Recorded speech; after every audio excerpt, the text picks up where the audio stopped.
እምበለ ደዌ ወይማ እምበለ ጻማ ወድካም ያብጻን ያብጻይኩሙ አመከመዮም እግዚአብሔር በሰላም ዲቤፍ ቁብሰቹኬ ቤሉፊ ዴቡኬ ደብኬ ከንቆ ቀብሲሴ አያና ይፈፈኖ ኬቲን ነጋኖ ቀብሲሱ waaqayyoon kan jaalattan waaqayyo isiniin kan jaalatu hordoftoonni chaanaalii keenya hundumti keessan akkam jirtu akkam yoo nageessan akkamiin turtanii guyyaa har'aatiin kan nu ga'e waaqni keenya galanni ulfina teessoo isaa aariyaam irratti saafaa ta'u barnoota keenya kutaa jaaffaatiin guyyaa har'aa immoo deebinee dhufne irraa kutaan jaaffaa akka seeraa fi akka heera mana kiristaanaa keenyaatti qidaamee shi'uur yookiin immoo qidaamee si'uur jedhama. Qidaamee si'uur jechuun maal jechuudha? Guyyaa kana seerri raawwatamu maal jennee gaafa ilaallu egaa abbooliin keenya mana kiristaanaatti guyyaa qidaamee shuurii kana yookiin immoo qidaamee si'uurii kana walitti qabamanii kadhannaa taasisanii kadhannaan sunis kadhannaa kidaanii yookiin immoo kadhannaa waadaa isa jennu jechaadha. Erga xumuraniin booda qeexamaa yookiin immoo afaa yookiin immoo margaa lagarratti margu kana daaqonoonni ni dhiyeessu. Erga daaqonoonni dhiyeessaniin booda kadhannaa kidaanii taasisanii eebbisaniit mandara deemanii የምስራች ዳብሎስ ታሰረ ጌታ ተመረመረ ጀሩ ከነ ጀቹን ገረ መነ ኬኛ ዱፈኔቱ ምስራቸው ዱአ ከኡምሳ ዱርሰኒ ምስራቸው ዳብሎስ ኒ ሂዳሜ ጎፍታኒ ኒ ቆረተሜ ጀቹዳን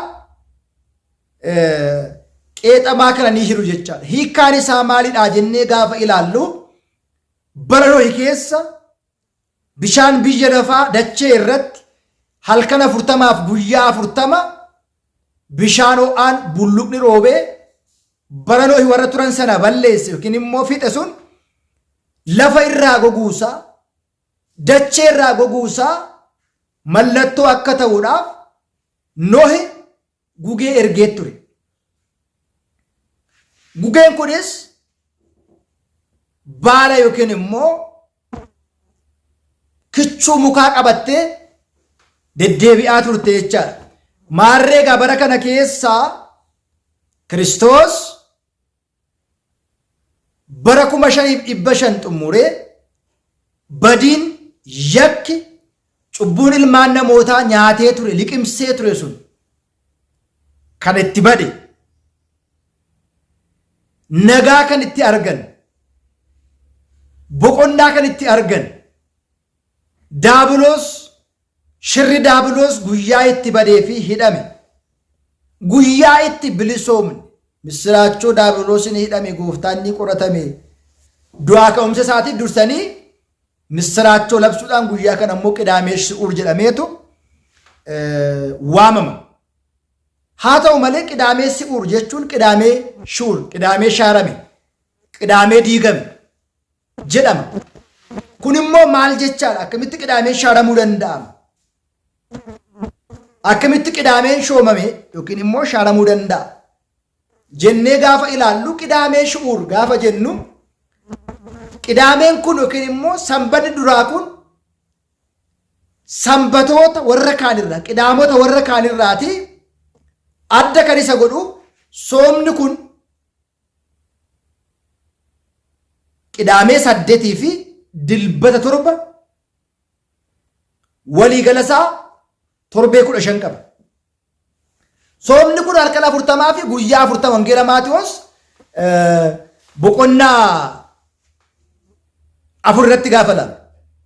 Garuu nuti kan soomnu guyyaa 55 fi maaliif eessaa kan dhufe yaada yookiin immoo gaaffii akkasii kaasuu danda'a. Akkuma beekamu qidaameen 8 fi sanbanni 7 walitti 15 ta'a. Guyyaa sanbataaf qidaame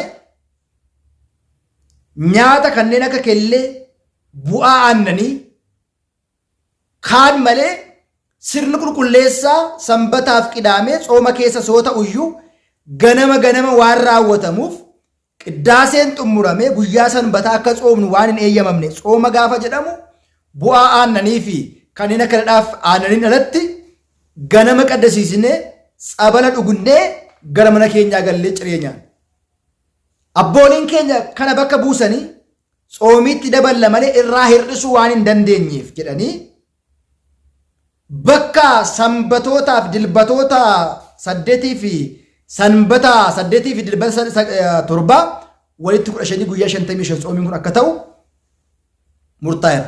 Inni biraan qidaamee shi'uur kan jedhamee fi qidaameen kun akka qidaamee warra kaan otoo hin ta'in tsoomiin waan ooluuf keessuma akifloot kan jedhamu jira.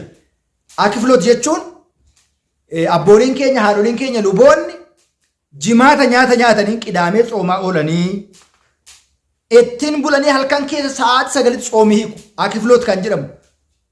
Seerri kun waan jiruudhaaf guyyaan kun tsoomiin waan ooleef qidaamee si'uur yookiin immoo qidaamee shaaramte jedhameetu dubbatama jecha. Kanarraatii kan ka'e qidaamee shi'uur yookiin immoo qidaamee shaaramte tsoomiin waan ooluuf akka yeroo kaanii otoo hin ta'in addatti ba'ee guyyaan kun waan tsoomamuudhaaf qidaamee shi'uur jedhamte malee seena addaa hin qabu.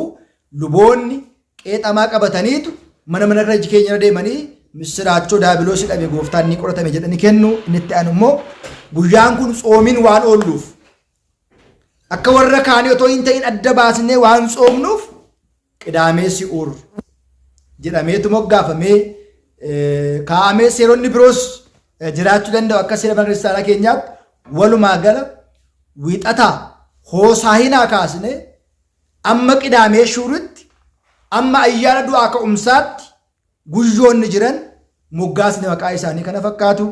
Kan nu barsiise kan nu gorsa waaqa abboolii keenyaaf galanni haa ta'u. Nagaatiin ayyaana ifa fannoo isaatiin nu haa qaqqabsiisu, nu haa ga'u. Ayyaana gaarii, ayyaana eebbaa, nagaaf jaalalaa isiniif haa ta'u.